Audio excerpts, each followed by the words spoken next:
Okay. देखिए, सबसे बड़ी इंटरव्यू का अर्थ ही होता है कि वो पर्सनालिटी टेस्ट है। आप अपने पर्सनालिटी को किस तरीके से प्रेजेंट करते हैं।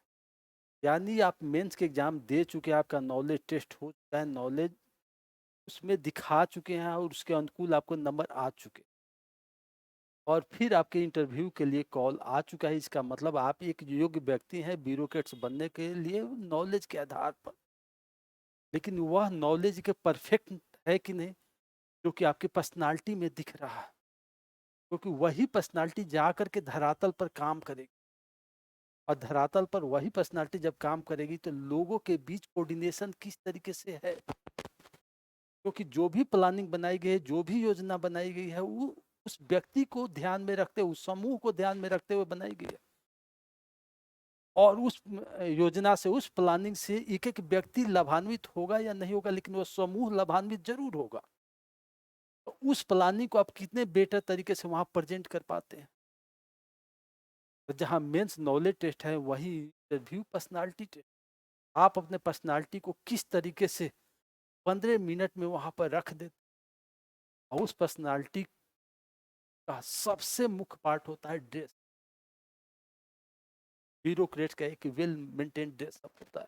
भाई जींस आप भी पहने हुए हैं, टी शर्ट पहने हुए हैं, जींस पहने हुए हैं, कभी कभी लोग पैजामा कुर्ता ऊपर से बंडी पहन करके बड़े अच्छे पार्टियों में जाता है, और वहाँ उनकी पर्सनालिटी बहुत अच्छी, उनका जो भी फोटो आता है बहुत उनकी पर्सनालिटी दिखती। परंतु क्या वह ब्यूरोक्रेटिक ड्रेसअप है? यानी first look is the last look. एक व्यक्ति रोड पर जा रहा है, उसको देखते ही आप समझ जाते हैं कि कहीं ना कहीं ये ब्यूरोक्रेट सा है, क्योंकि उसके चल ड्रेसअप और चलने के ढंग से ही पता चलता है कि ये वेल मेंटेन और वेल क्वालिफाइड व्यक्ति है। यानी आपका ड्रेसअप उस तरीके से क्लियरफाई होना चाहिए। और ये ड्रेसअप एकाएक एक दिन पहन करके आप चले जाएंगे तो नहीं होगा। उस ड्रेसअप में यूज थ्रू होने की जरूरत होती है। और जब उस ड्रेसअप में आप यूज थ्रू होते हैं तो क्या हो जाता है, आपकी पर्सनालिटी ऑटोमेटिक वहां दिख जाती है। लड़के कहते हैं कि फुल पैंट शर्ट पहन करके एक दिन में सिलवाए हैं, पहन करके चले जाएंगे, कोट पहन करके चले जाएंगे। आ जाओ, आप भी घूमने आए क्या? पर्सनालिटी तो वही बता रही है, अभी उसी पर बात हो रहा है। ठीक है। तो कहने का मतलब उस चीज़ों को यू थ्रू आप नहीं होते हैं तो आपकी पर्सनालिटी निखर करके नहीं आती है।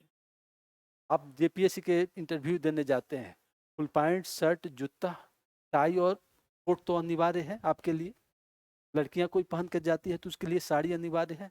लेकिन साड़ी यदि दूसरे से पहनने की जरूरत पड़ती है तो उसमें यूज थ्रू तो होंगी नहीं। तो कहने का मतलब उस ड्रेसअप में आप यूज थ्रू होने की कोशिश करें। नया ड्रेसअप सिलवा लिए और उसको एक बार जरूर धुलने के लिए दे दे, क्योंकि वहीं से आपकी फर्स्ट पर्सनालिटी निकलेगी। और जब फर्स्ट पर्सनालिटी में आप इन करते हैं तो आपके ड्रेसअप को देखते ही के अंदर, यानी बोर्ड के अंदर एक पॉजिटिव थिंकिंग क्रिएट होगा। और जो बोर्ड बोर्ड के अंदर पॉजिटिव थिंकिंग क्रिएट होगा, वह पॉजिटिव थिंकिंग निगेटिव थिंकिंग में क्रिएट होते होते 15 मिनट गुजर जाएंगे। 15 मिनट गुजर जाएंगे। तो हमें सबसे पहले ध्यान ये देने की जरूरत है कि वह 15 मिनट में जो पहला है, जो ड्रेसअप के द्वारा हमें वहाँ पॉजिटिव सिचुएशन क्रिएट करना है जिससे बोर्ड मेंबर हमसे आकर्षित हो, तो वह चीज़ें हमें मेंटेन रखनी। यदि उस चीज़ों को बड़े बेहतर तरीके से मेंटेन रखते हैं तो आप वेल हैं, नहीं मेंटेन रखते हैं तो गलत हो। पहला चीज़ ध्यान रखिए। दूसरा चीज़ है एंट्री। भाई कहीं भी आप इन करते हैं तो गेट बना होता है। गेट को दो ही तरीके से, या तो पुल होगा या पुश होगा, या तो खींचिए या के लिए यही होगा ना। तो आप खींचने के दौरान और अंदर करने के दौरान दो ही चीजें होती है। आप खींच करके फिर बंद करने लगे, या खींच करके मे आई कम इन सर कहे उसको छोड़ दिए, ऑटोमेटिक वो बंद हो जाएगा और जाकर के आगे बढ़ गए। तो यानी वहां से आपकी दूसरी चीजें शुरू होती है। आप वहां पर किस तरीके से खींच करके मे आई कम इन सर कह रहे हैं, और जा करके वहां पर दूसरा प्रक्रिया विश किस तरीके से कर रहे हैं। और विश करने के बाद तीसरी प्रक्रिया की आप खड़े हैं, क्योंकि जब तक वो नहीं कहेंगे बैठने के लिए तब तक आप बैठेंगे नहीं, क्योंकि यह प्रोटोकॉल का पार्ट है। आईएएस का भी इंटरव्यू होता है तो यही प्रोटोकॉल मेंटेन किया जाता है, क्योंकि सारे सीनियर आईएएस होते हैं, सीनियर ब्यूरोक्रेट्स होते हैं, और आप जूनियर ब्यूरोक्रेट्स में इंटरव्यू देने जा रहे हैं। तो सीनियर ब्यूरोक्रेट्स के ऑफिस में आप इन करते हैं, पूछेंगे ना मे आई कम इन सर, जाएंगे ना, विश करेंगे, उसके बाद बिना कहे बैठ जाएंगे, और कहेगा तब बैठेंगे, और जब कहा और बैठे तब उसके बाद एक शब्द तो बनता है कि थैंक यू कह दे, थैंक यू सर। तो यह 3 प्रोसेस जब आप बड़े बेहतर तरीके से फुलफिल करते हैं तो दूसरा पॉजिटिव क्रिएशन हुआ, मतलब बोर्ड मेंबर के पास दूसरा चीजें क्रिएट। बहुत सारे लोग बोलते हैं कि अरे सर ये तो मेंटेन हो जाएगा, मेंटेन कभी भी नहीं होता। ये मेंटेन करने के लिए एक प्रोसेस होते हैं, इसी प्रोसेस में कहा जाता है कि इंटरव्यू 3-4 मॉक कराए जाते हैं। बहुत लोग ए कम इन सर कहने के बाद गेट बंद करने लगते हैं, गेट को छोड़ दो भाई वो ऑटोमेटिक बंद हो जाएगा। तब जाकर के क्वेश्चन के आंसर शुरू। अब उस क्वेश्चन के आंसर में भी 2 तरीके की चीजें निकलती है हमेशा। एक था कि आप ब्यूरोक्रेट्स हैं, यानी ब्यूरोक्रेट्स बनने के 2 स्टेप पार कर चुके हैं, तीसरा स्टेप पर खड़े हैं। और तीसरे स्टेप पर खड़े हैं तो ऐसा तो नहीं कि आपसे कोई बात कर रहा है और बात करने के दौरान थोड़ी सी भी आपसे प्रोटोकॉल को मेंटेन करने की कोशिश नहीं किया तो आप झुझुलाहट आपके अंदर होने लगी कि मेरी बात सुन नहीं रहे हैं, क्योंकि डीएम आपकी बात सुनते सुनते बीच में ही टोक देगा, टोक सकता है, उसका राइट है। और जैसे ही टोकेगा तो आपका क्या सिचुएशन बनता है कि आप वहीं पर चुप हो जाए। दूसरा, वो बात आपसे कर रहा है तब तक उसके मोबाइल पर कॉल आ गया, और कॉल अर्जेंट कॉल है तो कॉल उठा करके बात करने लगेगा। तो आपका फर्ज क्या बनता है कि आप अपने आंसर को दे करके चुप हो जाइए, और चुप होकर के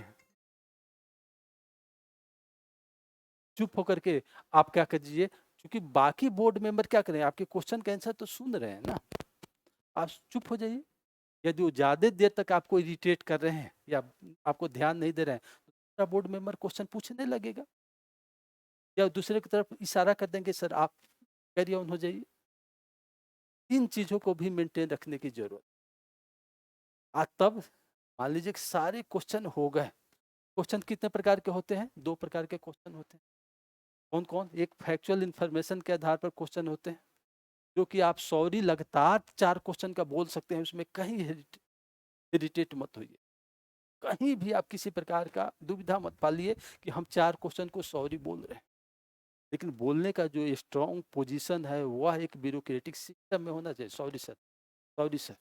लेकिन चौथा क्वेश्चन जो कंसेप्ट आधारित है, जहां आपका अपना विचार रखना है, विचार में कैसे आप सॉरी बोल दीजिएगा। किसी सिचुएशन बेस्ड क्वेश्चन या झारखंड के प्रोग्रेस से संबंधित क्वेश्चन, क्या कारण है कि 25-24 साल में आज भी झारखंड एक उच्चतम राज्य के रूप में स्थापित नहीं हुआ, क्योंकि यहाँ बहुत सारे मिनरल्स हैं, यानी प्राकृतिक संसाधन के होते हुए, और कुछ एग्रीकल्चर एरिया के होते हुए, कुछ पर्यटन केंद्र के होते हुए भी आज झारखंड पूरी तरीके से वेल डेवलप स्टेट के रूप में स्थापित नहीं है। इसका क्या कारण है? तो आपके 1-2 पॉइंट तो गिनाना पड़ेगा ना, 1-2 पॉइंट तो बताना पड़ेगा ना। अब इसमें कहते हैं सॉरी सर ये नहीं जानते, तो यह बिल्कुल बाउंडर हो जाए। इसका मतलब कि आपने उस कंसेप्ट को पढ़ा ही नहीं, और जब कंसेप्ट को पढ़े नहीं तो आप वहां पर नहीं बता पाइएगा। ठीक है। और तीसरा प्रश्न कि क्वेश्चन कहाँ से आते हैं। तीसरा प्रश्न तो यही आएगा कि क्वेश्चन आपके किस किस एरियाज को आपको कवर करना है, उस एरियाज को बड़े बेहतर तरीके से कवर रखते हैं तो आपका इंटरव्यू सरल तरीके से चला जाएगा। उस एरियाज को कवर नहीं रखते हैं तो सरल तरीके से नहीं जाएगा। तो चाहे बीपीएससी के इंटरव्यू में जाइए, चाहे आईएएस के इंटरव्यू में जाइए, चाहे यूपी का, चाहे जेपीएससी का, यह तो सभी जगह पूछा जाता है कि ग्रेजुएशन आपने किस सब्जेक्ट से किया है। सभी जगह पूछा जाता है, ऐसा नहीं है कि कहीं नहीं पूछा जाएगा। और ग्रेजुएशन यदि आप आर्ट बैकग्राउंड से हैं, साइंस बैकग्राउंड से हैं, या इंजीनियरिंग बैकग्राउंड से है, या उससे ऊपर की कोई डिग्री है, तो क्वेश्चन स्वाभाविक आपके बनते हैं। परंतु वहां से आप स्विच करने की स्थिति में होते हैं। ये कह सकते हैं कि सर पढ़े हुए बहुत दिन हो गए, ज़्यादा कैरी ऑन नहीं कर पा रहे हैं। मैथमेटिक्स से आप बीएससी एमएससी किए हैं सर, वहाँ से बहुत कैरी ऑन हो गए, लेकिन यह यदि पूछ देता है 8 + 8 भागा 8 इतना होगा, और आपके जहन में यह नहीं है कि बोडोमास थ्योरी के अंतर्गत इसको सॉल्व करके आंसर को बता दें, तो यह, क्योंकि वन सिंपल क्वेश्चन का आंसर आपको जरूर होना चाहिए जो जेपीएससी के सिलेबस में है। जेपीएससी के सिलेबस में आप जब देने जाते हैं तो पीटी देते हैं, पीटी के सिलेबस में 2 पेपर हैं, इसमें 110 क्वेश्चन तो जेपीएससी से पूछा जाता है, और 90 क्वेश्चन कहाँ से पूछा जाता है, हिस्ट्री से, ज्योग्राफी से, पॉलिटी से, इकोनॉमी से और करंट अफेयर से। 110 क्वेश्चन जहाँ से पूछे जा रहे हैं और वहां से कुछ कंसेप्ट आधारित क्वेश्चन पूछे जा रहे हैं और वहां जवाब आप नहीं दे रहे हैं, तो गलत होगा कि नहीं? गलत होगा ना। अब दूसरा क्वेश्चन कि जिस मेंस एग्जामिनेशन को देकर आप इंटरव्यू देने आए हैं उस मेंस एग्जाम का एक सिलेबस है। सिलेबस में सबसे इंपॉर्टेंट सिलेबस क्या है? एक लैंग्वेज है, लैंग्वेज में कुछ रीजनल है, कुछ नेशनल है। बहुत लोग क्या कहते हैं, रीजनल लैंग्वेज रखे हैं और बहुत लोग नेशनल लैंग्वेज रखे हैं। अब यदि ये पूछता है कि नेशनल लैंग्वेज क्या है आपका, लैंग्वेज आपका क्या है, और आप हिंदी साहित्य बताते हैं, तो हिंदी साहित्य की संवैधानिक व्यवस्था के विषय में आपको जानना चाहिए ना। यदि वो नहीं जानते हैं तो गलत हो जाएगा। और यदि आप कोई रीजनल लैंग्वेज बताते हैं तो उसके विषय में भी तो जानना चाहिए, क्योंकि वह स्वतंत्र है। आपके हिंदी से भी कुछ पूछने के लिए स्वतंत्र है, क्योंकि आपकी राष्ट्रभाषा, राजभाषा क्या है? हिंदी है। और उस रीजनल लैंग्वेज से भी पूछने के लिए वो स्वतंत्र है, क्योंकि उसी रीजनल लैंग्वेज में आपको अपने प्रशासनिक व्यवस्था को कोऑर्डिनेट करना है। क्योंकि खोरठा, नागपुरिया इत्यादि क्या है, बहुत सारे जिले में बोली जाते हैं, और किसी आपके जिले, किसी प्रखंड में पोस्टिंग होती है तो वहाँ के बड़े बड़े अधिकारी तो आपसे मिलने आएंगे नहीं, वही जनता आएगी जो कि रीजनल लैंग्वेज बोलेगी। तो रीजनल लैंग्वेज बोलेगी, तो इसी वजह से देखते हैं कि लोग सब कुछ छोड़ करके खोटा ले लेते हैं और खोटा में अच्छे नंबर मिल जाते हैं। मतलब हिंदी साहित्य की अपेक्षा खोटा में 10-15 नंबर ज़्यादा मिल जाते, क्योंकि उस लैंग्वेज का वहाँ महत्व है, उस लैंग्वेज का वहाँ महत्व है। परंतु आप जीएस में, जो जीएस फर्स्ट पेपर में हिस्ट्री है, ज्योग्राफी है, और झारखंड हिस्ट्री और झारखंड ज्योग्राफी है, दूसरे पेपर में पॉलिटी और गवर्नेंस है, तीसरे पेपर में इकोनॉमिक्स के बहुत सारे सेगमेंट है और झारखंड इकोनॉमिक्स है, और चौथे पेपर में पूरा साइंस है। और कौन ऐसा बोर्ड मेंबर होगा जो इन विषय में नहीं जानता है? जरा बता दीजिए भाई। आपके साइंस में भी तो कुछ है ना, कोई बायोलॉजी है, और बायोलॉजी में किसको कौन सी बीमारी नहीं होती? तो वहां से यदि वो पूछ रहा है और आप सॉरी बोल रहे हैं तो गलत होगा कि नहीं? 1 मिनट में कितने बार आप सांस लेते हैं? क्वेश्चन है, 1 मिनट में आप कितनी बार सांस लेते हैं? गुड, शाबाश। हम कहेंगे कि 18 बार। सांस लेना और हार्ट बीट का धड़कना दोनों में अंतर होता है। सांस लेना, हम एक बार सांस लेते हैं तो हार्ट बीट 4 बार धड़कता है, क्योंकि हार्ट में 4 चेम्बर होते हैं। पहले वो ऑक्सीजन ग्रहण करता है, दूसरे में भेजता है, फिर सेल में जाता है, फिर वहाँ प्रक्रियाएं होती है, बाई प्रोडक्ट होता है, फिर बाई प्रोडक्ट में CO2 निकलता है, फिर CO2 के बाद रिलीज बाहर आता है, फिर नाक से हम बाहर फेंक देते हैं। हार्ट बीट धड़कना उसने नहीं पूछा, इसने क्या पूछा? सांस ले। और आप भी पढ़े हैं, ऐसा नहीं है कि आप पीटी में पढ़े नहीं है, पढ़े हैं, लेकिन आपको बार बार याद है कि हार्ट बीट धड़कना और इसमें अंतर नहीं समझ पाए। जब वही एक्सरसाइज करते लगते हैं तो जल्दी जल्दी सांस लेने होते हैं, क्योंकि उस समय एनर्जी ज़्यादा चाहिए, और जब ज़्यादा एनर्जी चाहिए तो ज़्यादा सांस लेंगे, तभी तो वह जाकर के सेल टूटेगा और एनर्जी पैदा माइटोकॉन्ड्रिया में पैदा होगा, और जब पैदा होगा तभी बाई प्रोडक्ट होगा, तो जल्दी लीजिएगा, जल्दी छोड़िएगा। तो उस समय 25 और 100 का रेशियो हो जाता है, 60 भी छाती देखते हैं ना, ज़्यादा पंप करने लगता है। तो चीज़ों को एकदम समान वे में आपको समझना पड़ेगा। अभी बीपीएससी का इंटरव्यू चल रहा था, लड़के सबको एग्रीकल्चर वाला पूछा गया, प्लांट सेल और एनिमल सेल में क्या अंतर है? सारे लड़के ने बोला कि सेल वॉल इसमें पाया जाता है, उसमें नहीं पाया जाता। यार उसमें भी सेल वॉल पाया जाता है, लेकिन मोटा होता है, थीन होता है। इसमें प्लाज्मा मेम्ब्रेन पाया जाता है जो कि पतला होता है। तो पतला मोटा का अंतर है ना, लेकिन एक अंतर महत्वपूर्ण है, उसमें प्लास्टिस्ट जो कि कलरफुल होता है, जिसके कारण उसमें क्लोरोफिल होता है, जिसके कारण वो फोटोसिंथेसिस की क्रिया कर लेता है, और एनिमल सेल में नहीं पाया जाता। जो मुख्य है वह नहीं बताया साहब, सामान्य चीजें बता दिए, जबकि वो एग्रीकल्चर के स्टूडेंट हैं। तो कहने का मतलब ये है, उन तथ्यों को बड़े ही बेहतर तरीके से आपको जवाब के रूप में रखना पड़ेगा। हम चूंकि हिस्ट्री पढ़ाते हैं, ठीक है ना,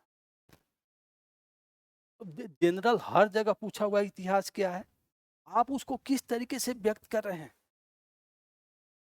और व्यक्त करने का नजरिया क्या है।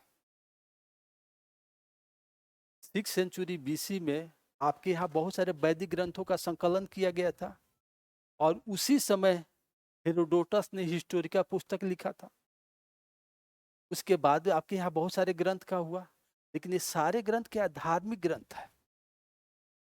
वैदिक ग्रंथ धार्मिक ग्रंथ है, जहाँ तक अंगुत्तर निकाय, महावंश, दीपवंश सारे धार्मिक ग्रंथ हैं, बौद्ध धर्म से संबंधित है। इसमें से कोई भी ग्रंथ हिस्टोरिकल ग्रंथ नहीं। और इसका परिभाषा कब दिया गया था, आधुनिक युग में दिया गया। आधुनिक युग में दी गई परिभाषा पर हेरोडोटस द्वारा लिखी गई पुस्तक पूरी तरीके से खरा उतरा, जिसके कारण उन्हें फादर ऑफ हिस्ट्री कहा गया। इसी तरीके से किसी को father of history, father of geology नहीं कह दीजिए। महात्मा गांधी को राष्ट्रपिता किसने कहा, सुभाष चंद्र बोस। जो सुभाष चंद्र बोस और महात्मा गांधी के विचारों में बहुत का अंतर था ना। त्रिपुरी संकट उन्हीं कारण हुआ था, लेकिन सुभाष चंद्र बोस भी जानते थे कि गांधी जी का विचार सर्वमान्य जनता के बीच लोकप्रिय है, और हमारा विचार सर्वमान्य जनता के द्वारा एक्सेप्टेबल नहीं है। 1939 के बाद जब वो कांग्रेस छोड़े तो फॉरवर्ड ब्लॉक की स्थापना की, जो कि आज भी फॉरवर्ड ब्लॉक किससे संबंधित है, मार्क्सवादी विचारधारा से संबंधित। वो सभी लोगों के विचार को नहीं प्रमोट करता है। तो सुभाष चंद्र बोस जानते थे स्वतंत्रता प्राप्त करना सुभाष चंद्र बोस का भी उद्देश्य था, गांधी जी का भी उद्देश्य था। दोनों का लक्ष्य एक था, टारगेट एक था, गोल एक था, विचार अलग अलग थे। सुभाष चंद्र बोस अपने विचार से चाहते थे कि प्राप्त हो, गांधी जी अपने विचार से चाहते थे कि प्राप्त हो। ऐसा नहीं तो सुभाष चंद्र बोस का फ्रीडम स्ट्रगल में योगदान नहीं है, लेकिन किस तरीके से है और गांधी जी का किस तरीके से है, दोनों के बीच सोचना पड़ेगा। एक लड़के से पूछा गया कि भाई फ्रीडम स्ट्रगल में सबसे महत्वपूर्ण नेता, आपके पसंदीदा नेता कौन है, तो गांधी जी हुआ कि दूसरा, तो भगत सिंह।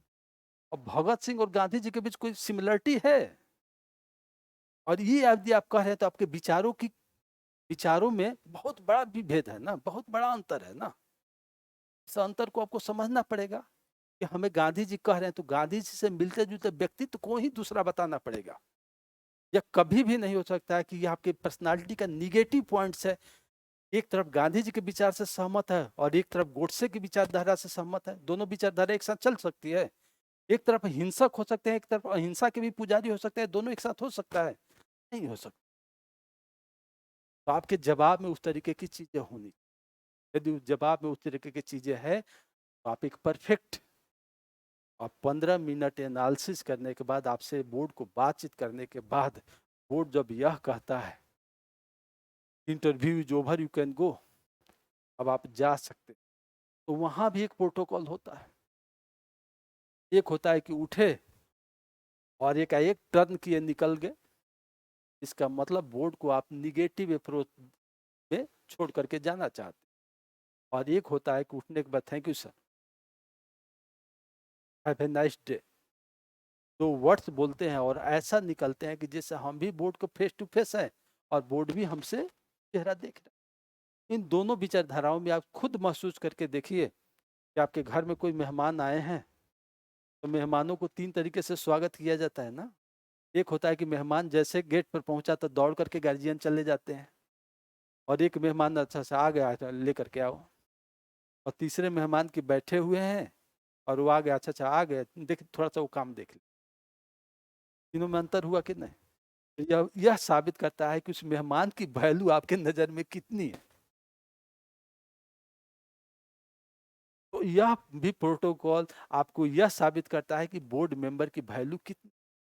दूसरी चीज हमेशा ध्यान रखिए, बोर्ड मेंबर यदि इस तरीके से आपसे क्वेश्चन करने की कोशिश करता है, यदि आपका सिलेक्शन नहीं हुआ तो यह दिखाने की कोशिश करता है कि देखो आप उस समय क्या करना चाहते हैं, ऐसा तो नहीं आप खो देते हैं, क्यों नहीं मेरा सिलेक्शन होगा सर, सर मेरे प्रयास जारी हैं, दोबारा भी आपके सामने उपस्थित रहूंगा। यानी मेरे पास इतना कॉन्फिडेंस है कि मैं, मेरे नॉलेज इतने क्लियर है, अगले एग्जाम के पीटी और मेंस दे करके आपके सामने आ रहा हूँ, यह आपके कॉन्फिडेंस को साबित करता है। आज जब तक इस कॉन्फिडेंस को साबित नहीं करिएगा, गलत हो जाए। तो आपके पास अब आपसे पूछता है, लास्ट क्वेश्चन पूछा जाता है कि आपकी हॉबी क्या है, पूछा जाता है, और आप अपने हॉबी को बता दें कि ट्रेवलिंग मेरी हॉबी, यानी घूमना आपको अच्छा लगता है, बहुत अच्छा। कुकिंग मेरी हॉबी है। और व्यक्ति की हॉबी ऐसी होती है कि वो चुरा करके, लुका करके, छुपा करके उस काम को करने की कोशिश करता है, वही व्यक्ति की हॉबी होती है। उसमें नया नया चीजें क्रिएट करने की कोशिश करता है, या नया नया सीखने की कोशिश करता है। और आप बोल रहे हैं कि कुकिंग मेरी हॉबी है, और दाल चावल के अलावा आपको बनाना ही कुछ नहीं आता, ये हॉबी तो नहीं हुआ। अब बोर्ड को अथी कर रहे हैं, गुमराह करने की कोशिश कर रहे हैं। अब बोर्ड गुमराह हो सकता है, बोर्ड गुमराह कभी भी नहीं हो सकता, वो आपके पर्सनालिटी ही तो देख रहा है। एक आदमी क्वेश्चन कर रहे हैं, दो आदमी आपकी पर्सनालिटी और आपके फेस वैल्यू को देख रहे हैं, क्योंकि आपके जानने के बाद वही सब बात करेंगे कि इसकी पर्सनालिटी कैसी थी, ये क्या था, ये क्या था, इसका कितना नंबर दिया जाए, इसका नंबर, वो औसत लेकर के बैठा देते हैं। बोर्ड मेंबर को कभी भी किसी भी क्वेश्चन पर गुमराह करने की मत कीजिए। यदि हॉबी है तो सर स्टूडेंट लाइफ है, घूमना पसंद है, लेकिन बहुत जगह नहीं घूम पाए। लेकिन जो जिन प्लेसों को घूमने गए हैं, उस प्लेसों के हिस्टोरिकल बैकग्राउंड के विषय में जानने की तो कोशिश करें। पर्यटन का बजट में कितना योगदान है, यह तो जानने की कोशिश करें।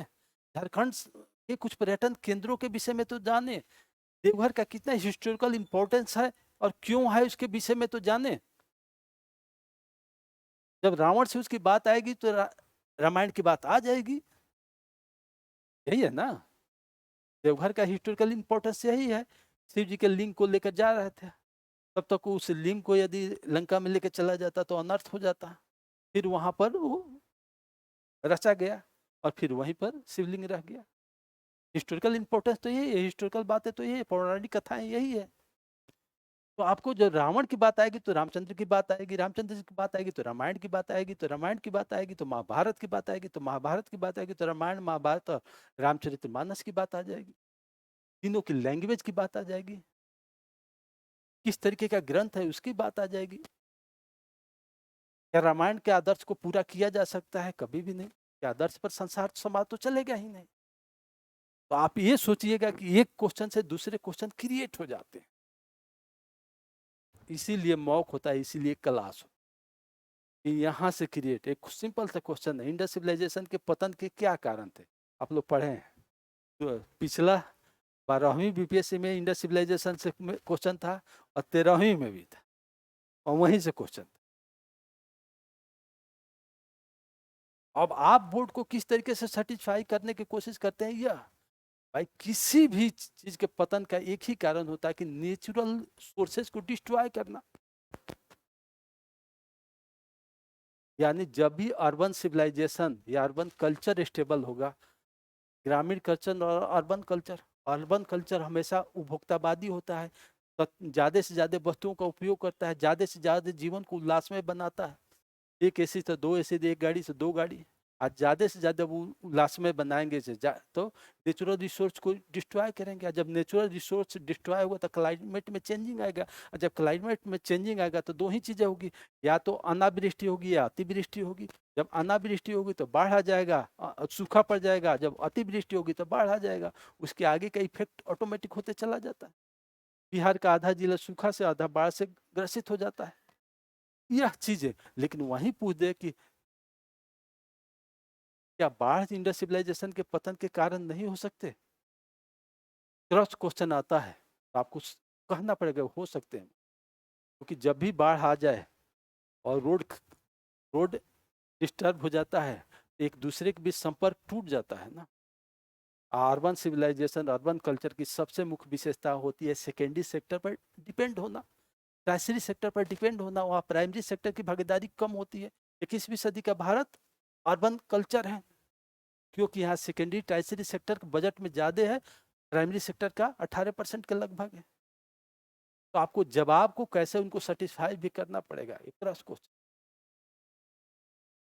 ठीक है, तो आपको वहां पर तैयारी किस तरीके से है, और वो जवाब सरल सुबोध तरीके से रख देना, अपने व्यक्तित्व को, अपने पर्सनालिटी को बोर्ड के सामने सरल रखना, जिससे वो लगे कि ये ब्यूरोक्रेट्स बनेगा तो जनता के साथ बड़े बेहतर तरीके से कोऑर्डिनेट रखेगा। ऐसे ब्यूरोक्रेट्स की जरूरत है। तो हम लोग इसी वजह से क्लास शुरू कर रहे हैं। अभी मैथुल जी क्वेश्चन बताएंगे, ठीक है। ये क्लास चलती रहेगी, क्लास हो गया, ये क्लास चलती रहेगी, जो आते रहेंगे जाते रहेंगे। मॉक इंटरव्यू आपके उसके बाद होगा, जैसे रिजल्ट आ जाएगा उसके बाद मॉक इंटरव्यू शुरू। आपके तरफ से भी कुछ क्वेश्चनायर हो तो आप क्वेश्चनायर ला करके सब्जेक्ट वाइज, आप तो सब्जेक्ट वाइज डिवाइड करके ग्रुप में डाला जाएगा। कल की क्लास हिस्ट्री पर होगी, परसों की क्लास झारखंड पर होगी, इस दिन ज्योग्राफी पर होगी। ऐसे ऐसे क्लासेस डिवाइड करके ग्रुप में शेयर कर दिया जाएगा। वहाँ से आपके पास भी कुछ कुछ क्वेश्चनायर लगते हो कि ये क्वेश्चन बना करके लाए, और उसका जवाब क्या होना चाहिए का जवाब दे दिया जाएगा। फिर अपने तरफ से भी कुछ कुछ क्वेश्चनायर के लिए क्रिएट करके आपके पास जवाब, आज जिसका अभ्यास आप करें। और कुछ पूछना है तो बताइए। आज जितना हम लोग के पास से मैटर हो रहा है, हम लोग ग्रुप में शेयर तो कर ही दे रहे हैं, है? Earning learning, earning learning, earning learning के सिस्टम में चल रहे हैं, कुछ करते हुए पढ़ाई कर रहे हैं, का सबसे अच्छा जवाब यही होता है। अब अर्निंग कहाँ से कर रहे हैं यह आप डिसाइड करें कि वहाँ क्या बताऊंगा, क्योंकि आप यदि टीचिंग बताते हैं तो उस जिस सब्जेक्ट को बताइएगा उस सब्जेक्ट में कंफर्टेबल होना, क्योंकि आज के परिवेश, 21वीं सदी के परिवेश आर्थिक युग है। आर्थिक युग में लंबे समय तक आप कहेंगे कि कंपटीशन की तैयारी करें तो बहुत अच्छा बोर्ड नहीं मान। इसके लिए कहा जाता है कि अर्निंग और लर्निंग के सिस्टम में ऐसा 6, 7, 8 तक के बच्चे को पढ़ाते हैं। तो मेरी इतनी हो जाती है, आर्थिक लाभ हो जाता है, जिससे मैं अपने खर्चे के साथ साथ कभी कुछ पिताजी को भी हेल्प कर देता। ज़्यादा तो हेल्प नहीं कर पाता, लेकिन पिताजी को कभी कभी हेल्प कर देता। इतना सिंपल जवाब जो होता है ना, वह बड़ा ही बेटर। और कोई क्वेश्चन हो तो लिख करके लाइएगा, हम लोग पहले ले लेंगे, जो भी आएंगे वो आपसे पहले ले लेंगे, ग्रुप में डाल दिया जाएगा कि ये चीज़ है ना। बाकी लोग आएंगे, अभी वीडियो शेयर करेंगे। 5-7 बच्चे अब क्या कर रहे हैं, आते हैं लोग, जल्दी जल्दी शुरू कीजिए, और उसके बाद वो नहीं आते हैं।